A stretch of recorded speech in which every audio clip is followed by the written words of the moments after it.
Bismillahirrahmanirrahim. Assalamualaikum warahmatullahi wabarakatuh. Alhamdulillahi hamdan katsiran tayyiban mubarakan fih, kama yuhibbu rabbuna wa yarda.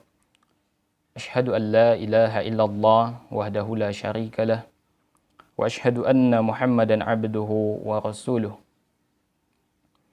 Allahumma salli wa sallim wa barik ala Muhammadin wa ala alihi wa sahbihi wa man tabi'ahum bi ihsanin ila yaumiddin.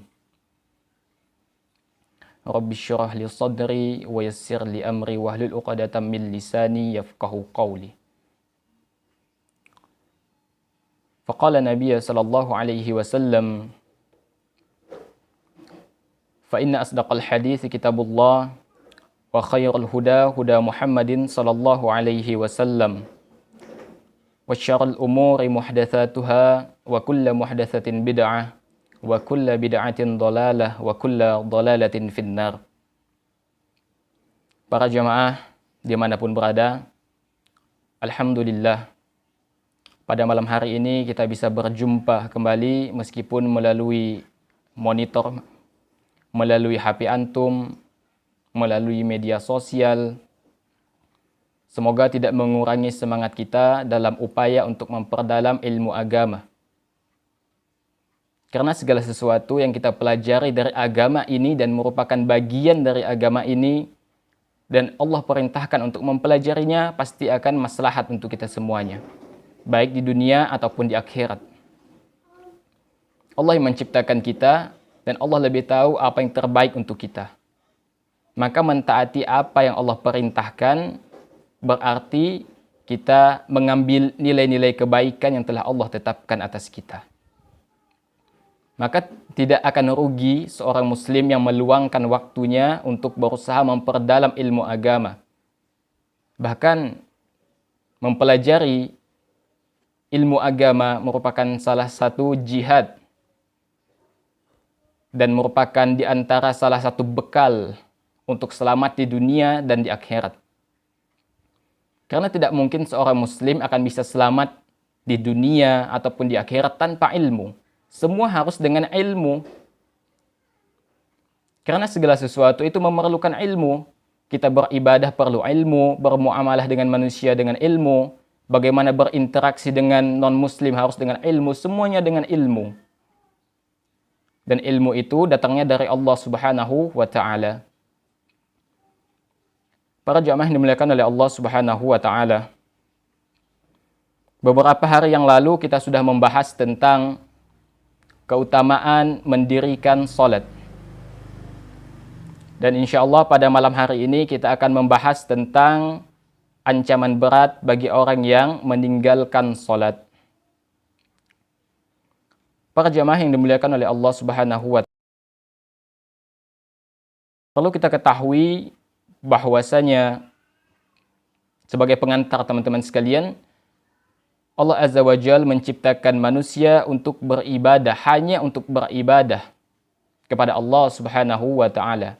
Allah ciptakan jin dan manusia untuk beribadah kepada Allah Subhanahu wa ta'ala. Dan ayatnya ini sudah maklum, sering dibaca di khutbah Jumat, di ceramah-ceramah, di kajian-kajian. Allah Azza wa Jalla mengatakan, wa ma khalaqatul jinna wal insa illa liya'budun. Tidaklah Allah ciptakan jin dan manusia melainkan hanya untuk beribadah kepada Allah Azza wa Jalla. Jadi tujuan utama jin dan manusia diciptakan itu hanya untuk beribadah kepada Allah Subhanahu wa ta'ala. Dan di antara salah satu bentuk ibadah, di antara salah satu bentuk ketaatan kita kepada Allah adalah mendirikan salat. Dan mendirikan salat ini teman-teman sekalian merupakan di antara salah satu kegiatan yang rutin dilakukan oleh orang yang memiliki sifat ketakwaan. Kalau kita udah salat misalnya, jangan kita mengklaim misalnya kita bertakwa. Tapi hendaknya kita hadirkan niat untuk berusaha menjadi orang yang bertakwa.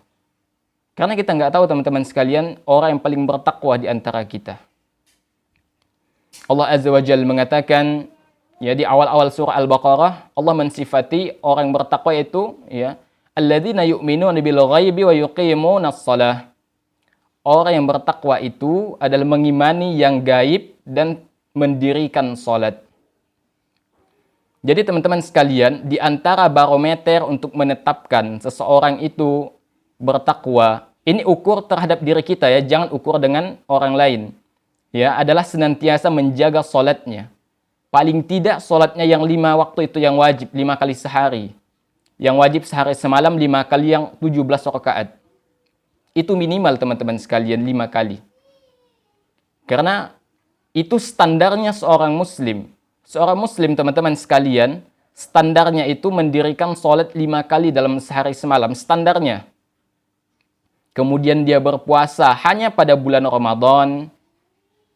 Kemudian dia zakat. Kemudian jika dia mempunyai harta yang berlimpah, dia dikenakan zakat mal, harus membayar zakat mal dengan ukuran-ukuran tertentu. Itu standarnya seorang muslim. Jadi kalau ada orang yang muslim, mengaku muslim, KTP-nya Islam, kemudian jika dia meninggalkan sholat, bahkan mengingkari kewajiban sholat, maka dia bukan muslim yang standar. Karena standarnya seorang muslim itu senantiasa mendirikan sholat. Tentu sholat yang kita maksudkan bukan hanya sekedar sholat, bukan hanya asal sholat, tapi sholat yang benar-benar mencontoh sholatnya Nabi SAW. Kata Nabi SAW, "Sallu kama ra'aitumuni usalli." Sholatlah kalian sebagaimana kalian melihat aku sholat. Bagaimana cara kita mengetahui bagaimana sholatnya Nabi SAW? Bagaimana takbirnya Nabi, rukuknya Nabi, sujudnya Nabi? Bagaimana? Yaitu melalui hadis-hadis Nabi SAW yang sahih tentunya. Ya, melalui hadis-hadis yang sahih. Karena Nabi perintahkan kita untuk mencontoh langsung, maka tidak ada jalan lain selain mempelajari tata cara sholat Nabi SAW. Dan alhamdulillah di sekarang ini ya banyak sekali buku-buku atau kitab-kitab yang menjelaskan bagaimana sifat sholat Nabi SAW. Antum bisa cek ya, banyak di toko-toko online, itu banyak di toko buku yang terpercaya, dari penerbit yang terpercaya juga tentunya. Teman-teman yang dimuliakan oleh Allah Subhanahu wa taala.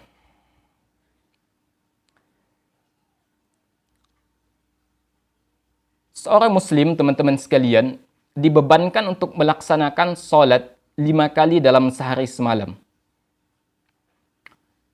Dan banyak sekali teman-teman sekalian dalil-dalil yang menjelaskan ancaman bagi orang yang meninggalkan sholat, bagi yang melalaikan sholat, bahkan bagi yang mengingkari wajibnya sholat.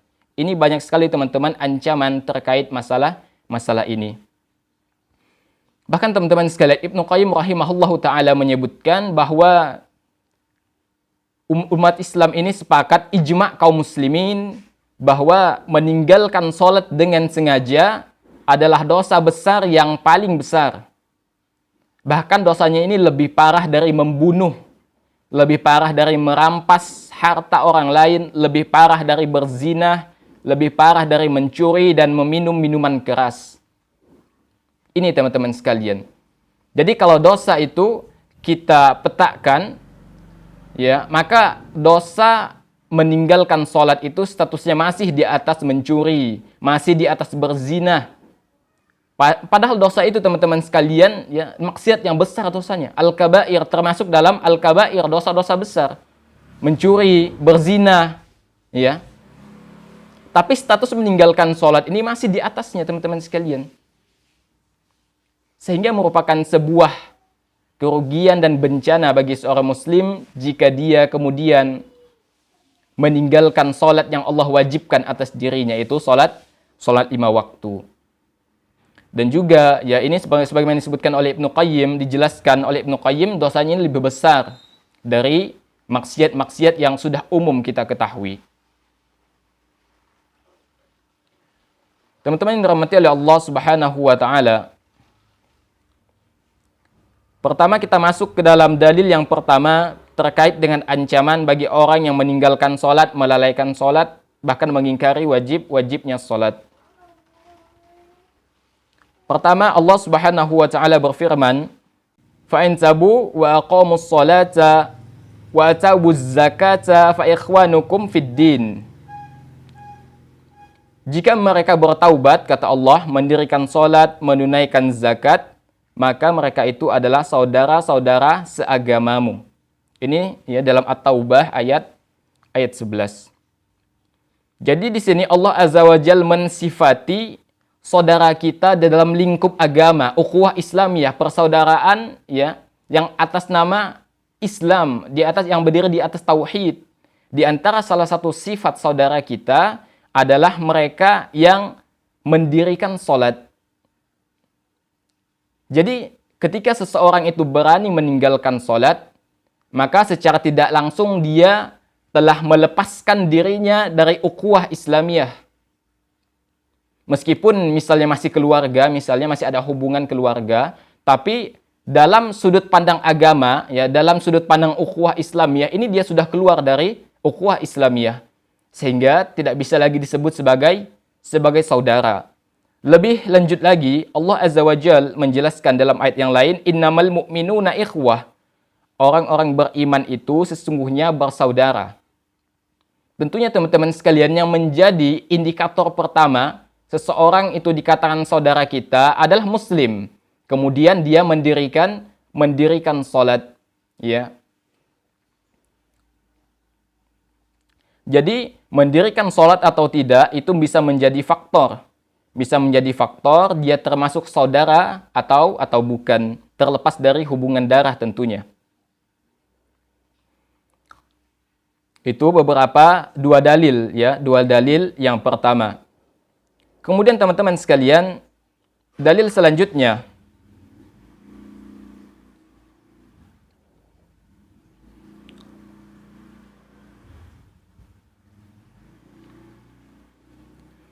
Allah Azza wa Jalla berfirman, "Fawailul lil musallin alladzina hum an salatihim sahun." Celakalah orang yang salat, kata Allah, yaitu orang yang lalai dari salatnya. Ini mustahil kita tidak tahu teman-teman sekalian. Ayat ini itu surah Al-Ma'un ayat 4 sampai ayat 5. Sa'ad bin Abi Waqqas dan yang lainnya menjelaskan maksud ayat ini adalah orang tersebut adalah orang yang meninggalkan sholat sampai keluar waktunya atau mengerjakan sholat di luar waktunya.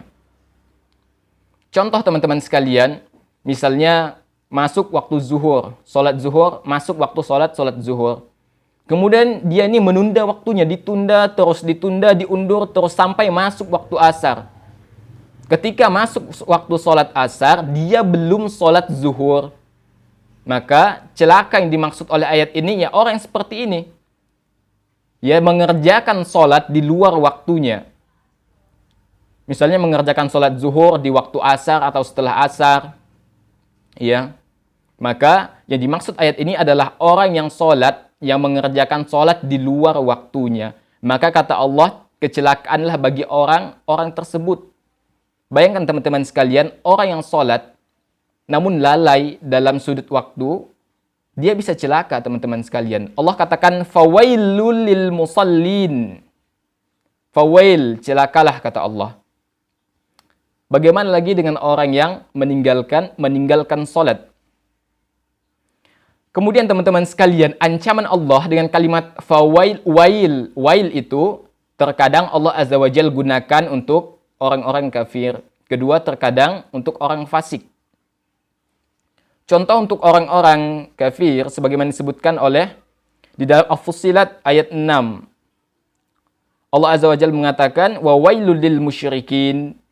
Kecelakaanlah bagi orang yang mempersekutukannya. Kemudian dalam ayat lainnya wa wailul lil kafirina min adzabin syadid. Dan kecelakaanlah bagi orang kafir karena kesiksaan yang sangat pedih. Kemudian wail juga terkadang ditunjukkan untuk orang Islam namun fasik, pelaku dosa besar. Ya. Dan tidak dihukumi kafir. Di antara ayatnya adalah wailul lil mutaffifin, kecelakaanlah bagi orang yang curang, atau wailul likulli humazatil lumazah, kecelakaanlah bagi setiap pengumpat lagi pencela.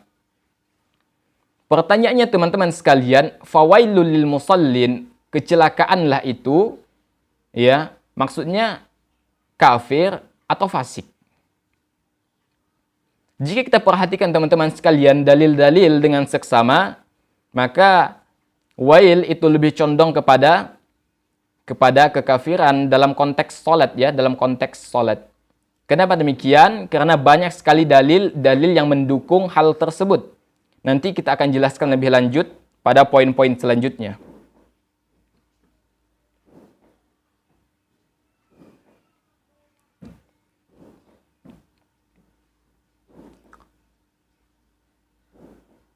Kemudian Allah Subhanahu wa taala berfirman, "Wa aqimus salata wa atuz zakata wa athi'ur rasul la'allakum turhamun."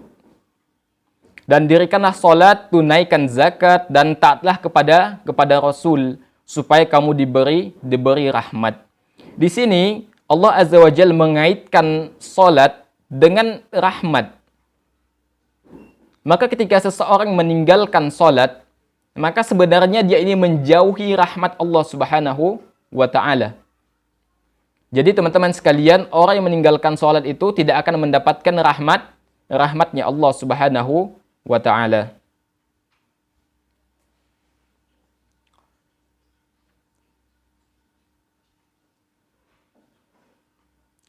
Baik, kemudian dalam ayat lainnya Allah Azza wa Jal mengatakan, "Fakhlafa min ba'dihim khalfun adaa'us salata wattaba'us syahawati fasawfa yalqawna ghayya." Maka kata Allah, datanglah sesudah mereka pengganti yang jelek yang menyia-nyiakan salat dan memperturutkan hawa nafsunya. Mereka, kata Allah, akan menemui kesesatan. Ini dalam Maryam ayat 59. Ibnu Mas'ud, teman-teman sekalian, Ibnu Mas'ud radhiyallahu anhuma mengatakan bahwa ghayya dalam ayat ini ada kata ghayya. Ghayya ini teman-teman sekalian adalah sungai yang ada di neraka Jahannam yang sangat menjijikan dan tempatnya itu di kerak neraka. Di dasar neraka. Naam. Di sini ya, di kerak neraka ini teman-teman sekalian nanti akan ditempatkan siapa? Orang-orang kafir. Di kerak neraka. Namun di ayat ini Allah Azza wa Jalla mensifati orang yang menyia-nyiakan salat dengan ghayya juga. Jadi di sini Allah ingin menyampaikan sebuah pesan, ya, bahwasanya orang yang meninggalkan sholat itu akan dimasukkan ke dalam neraka yang paling dasar, teman-teman sekalian, berdasarkan ayat ini. Dan ini merupakan di antara dalil yang mendukung bahwasanya orang yang meninggalkan sholat itu dihukumi kafir. Karena Allah Azza wa Jal mengancam akan dimasukkan di dalam ghayya, dan ghayya itu tempatnya di dasar neraka. Dan di dasar neraka itu tempatnya siapa? Tempatnya orang kafir.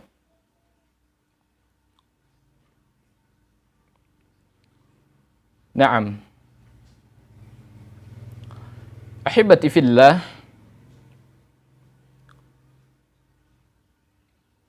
Kemudian dalam ayat selanjutnya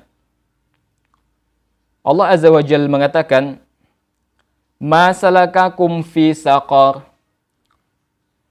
Apakah yang memasukkan kalian? Apa yang menyebabkan kalian bisa masuk ke dalam neraka Saqar? Qalu lam nakum minal musallin. Dulu kami waktu di dunia termasuk orang yang meninggalkan salat. Dan ini jelas teman-teman sekalian.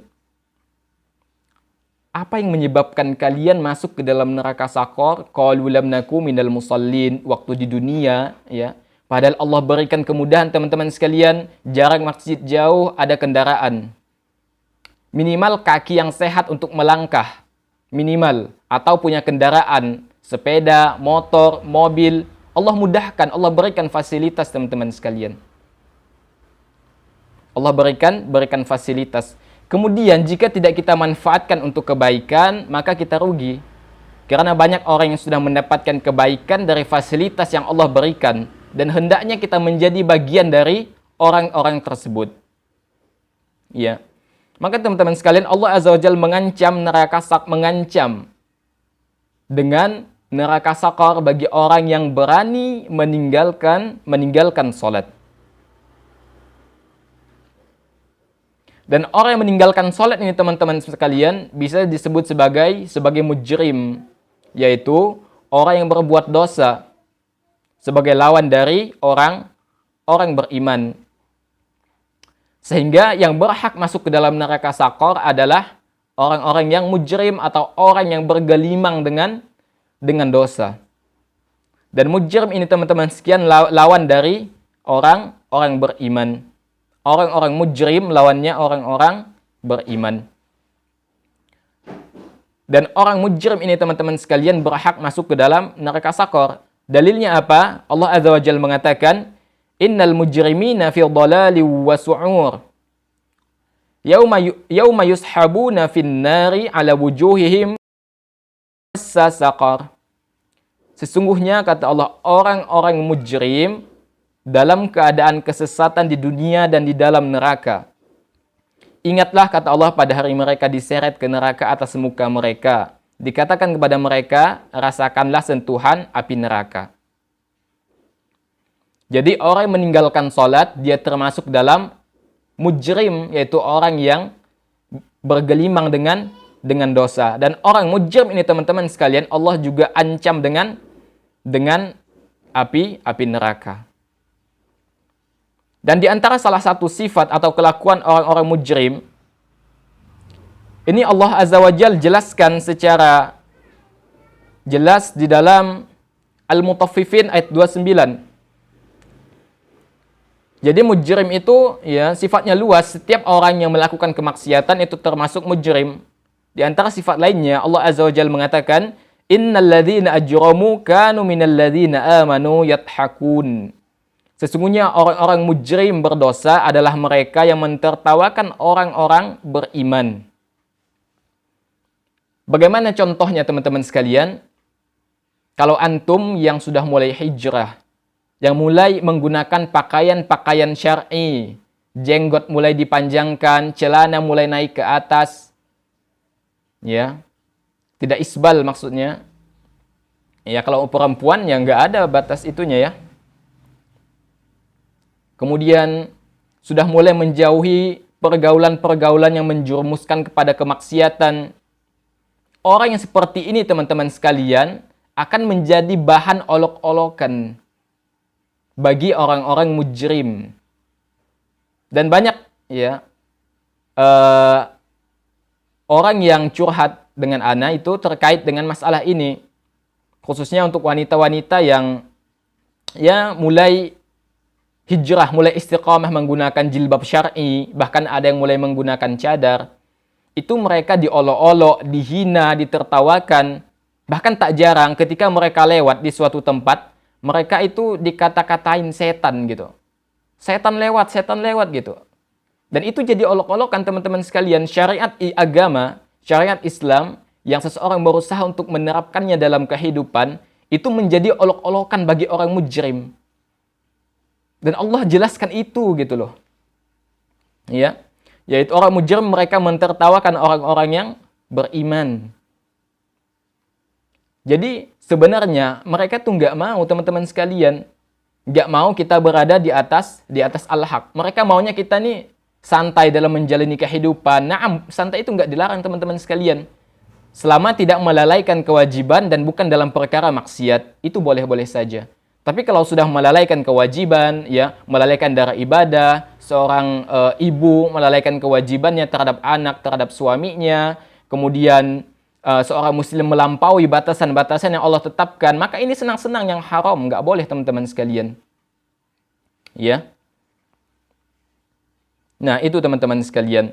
Jadi waktu di dunia ini orang mujrim ini mentertawakan, mungkin ada juga sebagian ya orang yang mengatakan kalau kita ini ya sok alim gitu atau sok suci, ya tukang kapling surga gitu kan. Nah, sering disebut dengan sebutan-sebutan buruk lah teman-teman sekalian.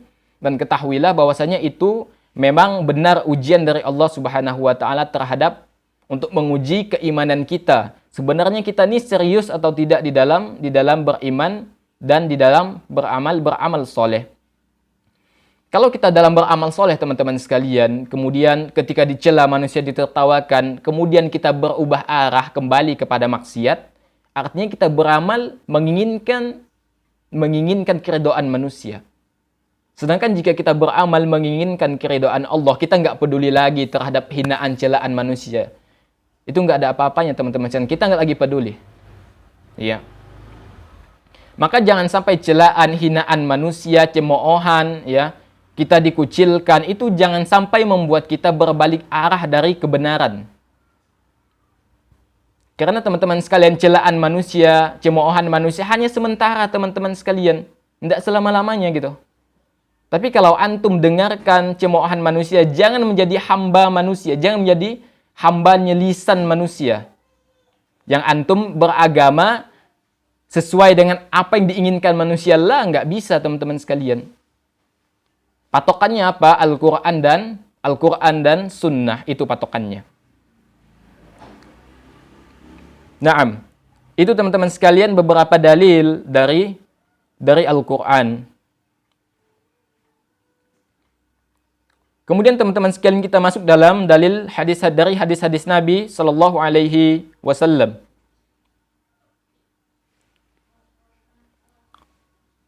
Rasul Sallallahu Alaihi Wasallam mengatakan, hadis ini dari Muaz bin Jabal. Nabi SAW mengatakan,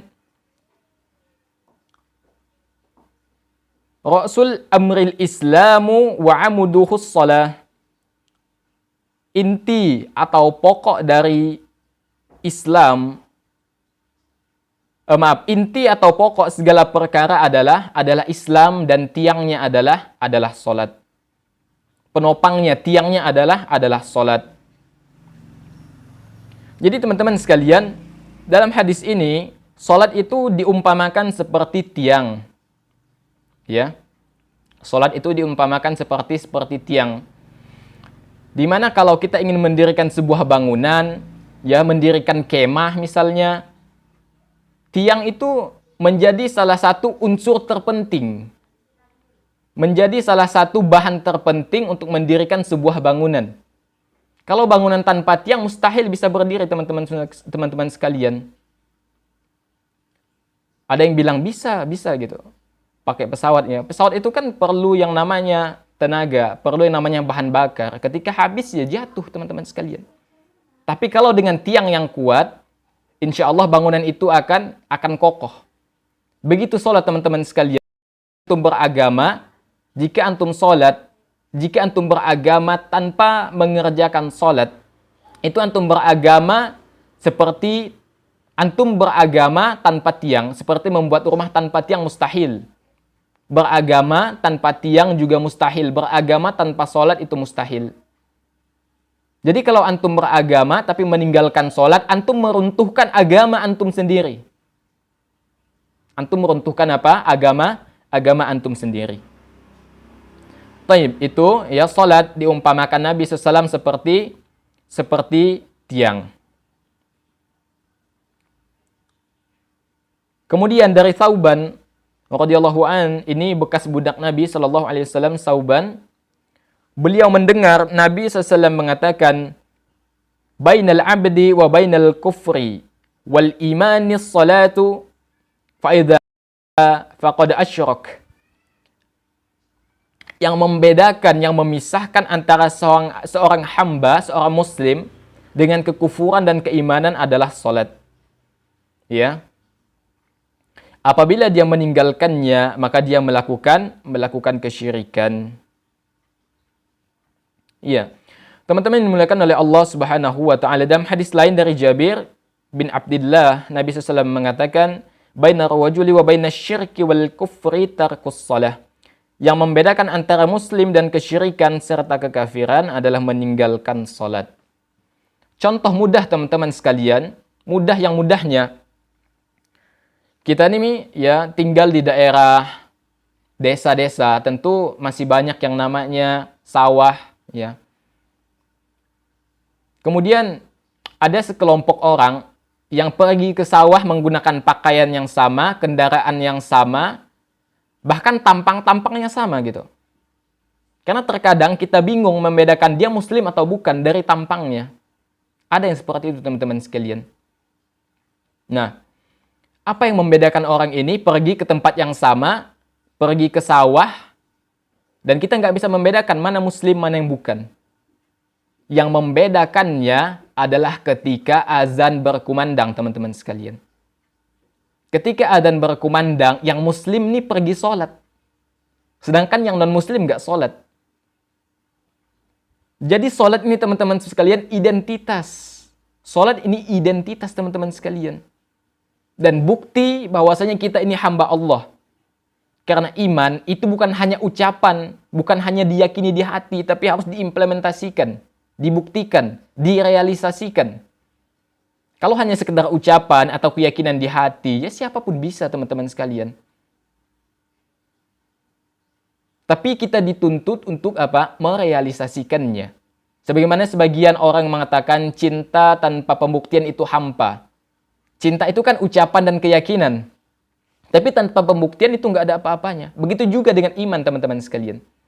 Jika iman tanpa pembuktian, maka hampa nggak ada nilainya di sisi Allah Subhanahu wa ta'ala. Jadi sholat itu adalah barometer pembeda. Oh ini muslim, oh ini bukan. Dari mana? Dari sholat. Terlepas dari gaya atau penampilan. Gaya atau penampilan boleh sama gitu. Tapi sholat tetap menjadi pembeda.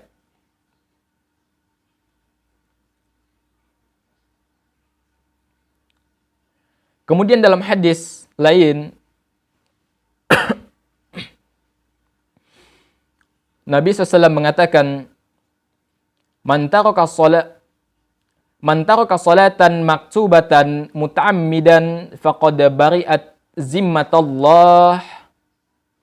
Barang siapa yang meninggalkan salat yang wajib dengan sengaja, maka janji Allah terlepas darinya. Allah Azza wa Jalla, teman-teman sekalian, banyak menjanjikan, memberikan motivasi kita untuk beramal soleh dengan ganjaran-ganjaran, dengan pahala-pahala, dengan syurganya Allah Subhanahu wa ta'ala. Itu janji Allah Subhanahu wa ta'ala. Bahkan Nabi SAW dalam hadis lain mengatakan, Kullu ummati yadkhulunal jannah illa man aba. Semua umatku, kata Nabi SAW, semuanya. Yang kecil, yang besar, yang gemuk, yang kurus, yang tua, yang muda, yang kaya, yang miskin, yang pejabat atau rakyat jelata, semuanya, kata Rasul, pasti masuk surga. Kullu ummati yadkhulunal jannah illa man aba.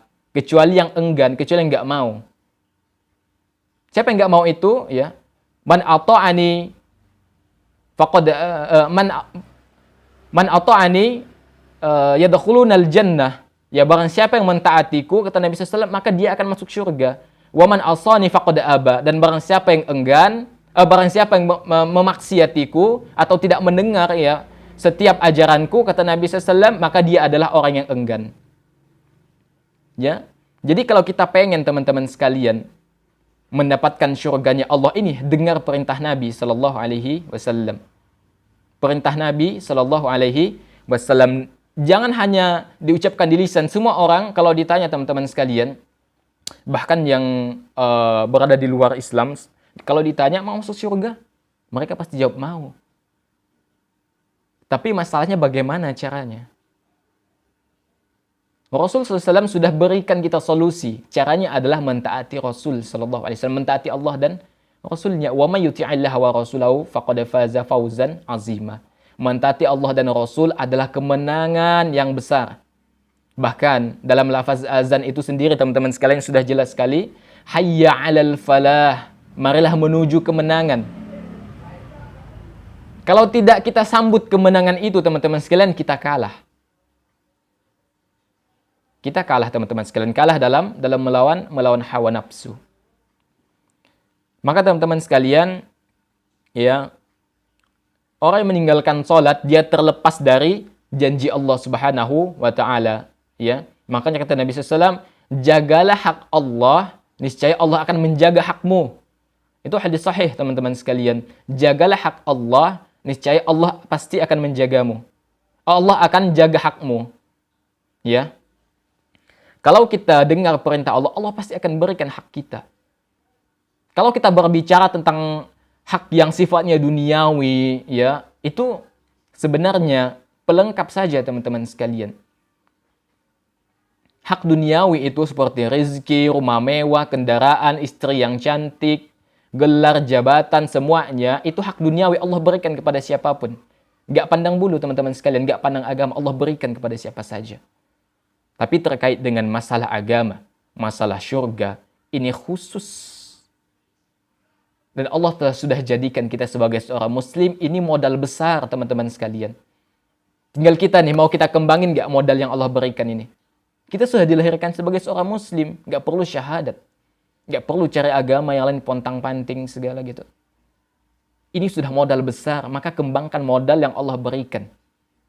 Bagaimana cara mengembangkannya? Taati Allah dan taati Rasul sallallahu alaihi wasallam.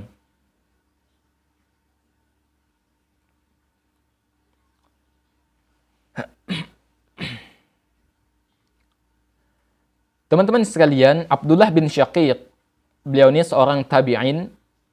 Beliau mengatakan, "Kana ashabu Muhammadin sallallahu alaihi wasallam la yarawna syai'am minal a'mali tarkuhu kufrun ghairas salah." Dahulu, para sahabat Nabi sallallahu alaihi wasallam tidak pernah menganggap suatu amal yang kalau ditinggalkan itu menyebabkan kafir kecuali salat. Orang teman-teman sekalian meninggalkan salat, kalau kita merujuk kepada sejumlah dalil, tanpa dia mengingkari kewajibannya, dia bisa kafir. Tanpa mengingkari kewajibannya. Sedangkan jika mengingkari kewajibannya, maka ini kafir, benar-benar kafir. Yang tidak mengingkari kewajibannya, yang tidak sholat dan tidak mengingkari kewajibannya, artinya dia tetap mengakui sholat itu wajib. Itu berdasarkan dalil, itu bisa dihukumi kafir. Apalagi orang yang mengingkari kewajibannya teman-teman sekalian. Berbeda halnya dengan ibadah-ibadah yang lain. Ada orang yang nggak mau misalnya nggak mau baca Quran, nggak mau baca Quran, namun dia tidak mengingkari, itu tidak menyebabkan dia kafir. Atau misalnya dia nggak mau melakukan ibadah misalnya puasa Ramadan, dia nggak puasa Ramadan. Dan dia tidak mengingkari kewajibannya, enggak kafir. Tapi sholat tanpa dia mengingkari kewajibannya dan dia enggak sholat, itu berdasarkan dalil dia dihukumi apa? Kafir. Dihukumi apa? Murtad. Ini poin penting teman-teman sekalian. Ini bukan berarti kita bermudah-mudahan dalam mengkafirkan gitu. Bukan bermudah-mudahan dalam mengkafirkan, namun kita menjelaskan sesuatu yang memang ditunjukkan oleh dalil. Nabi jelaskan, yang kita sampaikan gitu, ya.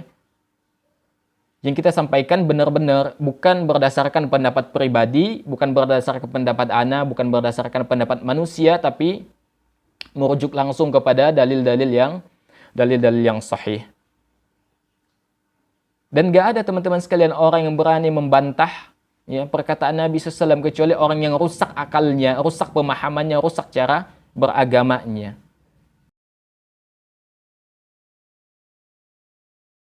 Ahibati fillah,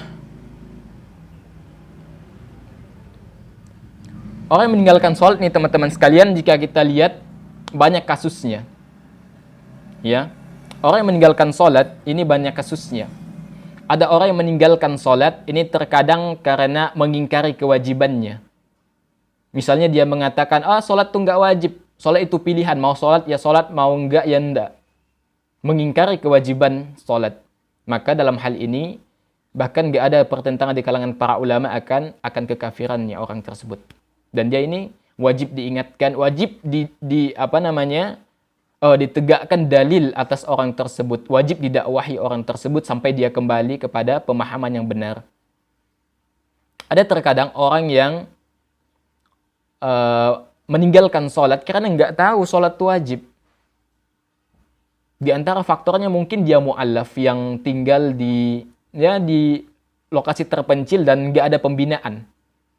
Dan dia nggak tahu sholat ini wajib, dia tinggalkan. Maka dalam hal ini, ya, tidak menyebabkan sampai dia ada uzur atas dirinya, ya, ada uzur atas dirinya. Namun dia tetap dikenakan wajib untuk menuntut ilmu.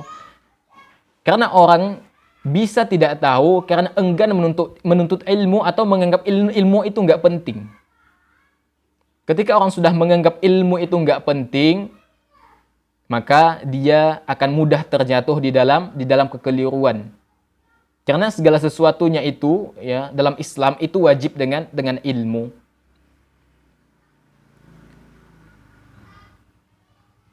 Adapun misalnya orang pingsan atau orang yang koma, ya orang pingsan ya dia melaksanakan sholat saat dia sadar. Tapi kalau orang koma, ya mau gimana gitu kan? Orang koma nggak bisa dipaksa, teman-teman sekalian. Jangankan sholat, makan pun nggak bisa kan? Kalau orang koma itu, teman-teman sekalian. Kemudian terkait dengan orang yang meninggalkan sholat karena malas-malasan. Namun ini tidak mengingkari wajibnya sholat. Ada orang yang nggak sholat karena malas. Atau karena buang-buang waktu. Menganggap sholat itu cuma buang-buang waktu.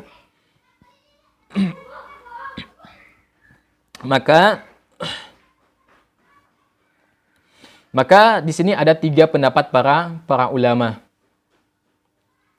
Pendapat pertama mengatakan, bagi orang yang meninggalkan sholat karena malas-malasan atau faktor lainnya, namun dia tidak mengingkari wajibnya sholat, pertama, orang ini yang meninggalkan sholat ini harus dibunuh karena dianggap telah murtad. Ini pendapatnya siapa? Pendapatnya Imam Ahmad, ya. Pendapatnya Abdullah bin Mubarak, pendapatnya Abdul Malik bin Habib, ulama Malikiyah, dan pendapat sebagian ulama Syafi'iyah. Pendapat Imam Syafi'i sebagaimana yang dikatakan oleh Al-Imam At-Tahawi, ya.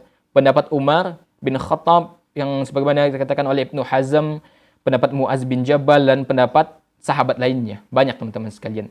Orang yang meninggalkan sholat karena malas itu dia dibunuh. Dan dianggap murtad. Keluar dari Islam. Itu pertama. Kedua, orang yang meninggalkan sholat itu tetap dihukumi bunuh had. Hukuman had dengan dibunuh. Tapi dia tidak dianggap keluar, tidak dianggap murtad. Ini pendapat Imam Malik, pendapat Imam Syafi'i, dan salah satu juga pendapat Imam Ahmad. Jadi pendapat pertama mengatakan dia dibunuh karena murtad. Pendapat kedua mengatakan dibunuh namun tidak murtad. Kemudian pendapat kedua mengatakan orang yang meninggalkan sholat karena kemalas-malasan itu adalah orang yang fasik. Dan dia itu harus dipenjara sampai dia mau menunaikan sholat. Ini pendapat dari Hanafiyah. Dari pendapat-pendapat ini, teman-teman sekalian, seperti hukuman bunuh, ini nggak bisa diterapkan ya teman-teman sekalian. Kalau di Indonesia, antum membunuh orang yang nggak sholat, antum yang bakalan dipenjara gitu kan. Nah, hukum-hukum had seperti ini, seperti potong tangan, hukum untuk berzina, ya, hukum untuk orang meninggalkan sholat, ini hanya bisa diterapkan di negara Islam. Hanya bisa diterapkan di negara-negara yang menjadikan Al-Quran dan Sunnah sebagai undang-undang. Tapi kalau di Indonesia ini antum jangan coba-coba, karena hukum had ini teman-teman sekalian, potong tangan, rajam bagi pezina, ya, bunuh bagi yang meninggalkan sholat, ini hak siapa? Hak penguasa, bukan hak rakyat jelata, bukan. Ini hak penguasa. Membunuh orang yang nggak sholat, itu bukan hak antum, itu hak penguasa. Maka teman-teman yang dimuliakan oleh Allah Subhanahu wa Ta'ala, maka sholat ini teman-teman sekalian merupakan perkara yang sangat penting. Jangan sampai karena kesibukan kita, jangan sampai karena kita mementingkan duniawi kita, kita kemudian meninggalkan apa yang Allah wajibkan atas diri kita. Kita boleh bekerja apapun selama itu halal, selama tidak melalaikan kewajiban, apapun boleh, silahkan. Gak ada masalah. Selama tidak ada unsur haram yang gak ada ribanya gitu kan, silahkan, gak ada masalah.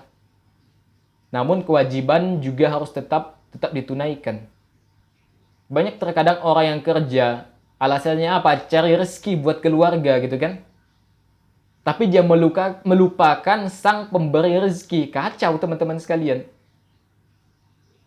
Dia datang kepada pekerjaan untuk mendapatkan rezeki, sedangkan dia melupakan yang memberikan, yang sang pemberi rezeki. Kacau.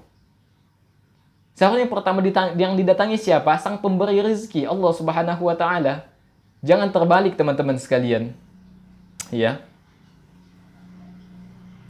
Jadi jangan sampai kita dalam kehidupan ini meninggalkan sholat, melalaikan sholat, apalagi sampai mengingkari akan wajibnya sholat. Karena dari sejumlah dalil menunjukkan bahwasanya orang yang meninggalkan sholat menurut dalil yang terkuat, baik dia mengingkari sholat, ya, dia dihukumi murtad. Dan dia ini wajib diingatkan dan wajib bertobat kepada Allah Subhanahu wa taala. Dan jika di negara Islam ini, ya, bisa dikenakan hukuman had seperti tadi yang Anda sampaikan, bisa dihukum bunuh, ya. Tentu hukum-hukum yang berat ini teman-teman sekalian bukan hanya kalau didengar oleh orang-orang ya yang rusak hati dan pemikirannya itu ya pelanggaran HAM dan lain sebagainya gitu kan. Tapi intinya ajaran Islam ini teman-teman sekalian, Islam ini ajaran yang rahmatan lil alamin. Tidak Allah menetapkan sesuatu pasti dengan hikmah. Karena Allah yang menciptakan kita, Allah lebih tahu apa yang terbaik bagi kita. Maka mentaati Allah dan Rasul pasti akan mendapatkan banyak sekali kebaikan. Dan itu yang wajib diyakini oleh setiap muslim. Jangan setiap orang muslim meyakini bahwa Allah mewajibkan dengan tujuan ingin memudaratkan. La. Justru Allah mewajibkan sesuatu karena itu baik untuk kita. Allah haramkan babi. Kenapa Allah haramkan babi untuk kita konsumsi? Ada maslahat di dalamnya. Kenapa Allah haramkan minum-minuman keras meskipun ada sedikit manfaat di dalamnya? Kenapa Allah haramkan? Karena ada ya maslahat. Karena ada mudarat jika kita mengkonsumsinya. Dan kenapa Allah wajibkan kita salat 5 waktu, ya? Karena Allah inginkan kebaikan atas kita. Kalau misalnya Allah haramkan babi, itu jelas teman-teman sekaliannya banyak faktor karena ada cacing pita dan lain sebagainya. Tapi kalau sholat kan Allah tidak sebutkan secara tegas gitu kan apa manfaat yang akan diperoleh di dunia. Karena tugas kita bukan mencari kenapa diwajibkan, tapi tugas kita adalah apa? Mentaati apa yang diwajibkan. Bukan mencari kenapa diwajibkan, tapi mentaati apa yang diwajibkan. Itu saja teman-teman sekalian. Ya, untuk menjadi orang bertakwa itu sebenarnya simpel teman-teman sekalian. Apa yang Allah haramkan tinggalkan, apa yang Allah wajibkan kerjakan. Itu rumus orang bertakwa, dan itu takwa yang secara singkat dan padat. Hibati fillah. Ini semoga Allah Azza wa Jalla berikan kita kekuatan untuk senantiasa menjaga salat kita. Dan ini ingat, jangan berani tinggalkan sholat sesibuk apapun kita, ya sesakit apapun kita, maka tetap sholat. Jangan sampai tinggalkan sholat. Bahkan dalam kondisi perang pun kita diwajibkan sholat khauf tetap diwajibkan. Jadi nggak ada kewajiban gugur sholat. Ya, kalau puasa mungkin iya. Kalau orang sudah punya penyakit misalnya, dia cukup di penyakit menahun dan nggak bisa sembuh ya. Dan kalau puasa bisa memudaratkan, maka dia boleh meninggalkan puasa dan bayar fidyah. Tapi kalau sholat nih nggak ada itu ya teman-teman sekalian, nggak ada penggugurnya. Wajib tetap wajib, nggak ada kafaratnya, nggak ada penggantinya gitu. Demikian wassallallahu ala nabiyina Muhammadin wa ala alihi washabbihi wasallam walhamdulillahi rabbil alamin. Demikian, assalamualaikum warahmatullahi wabarakatuh.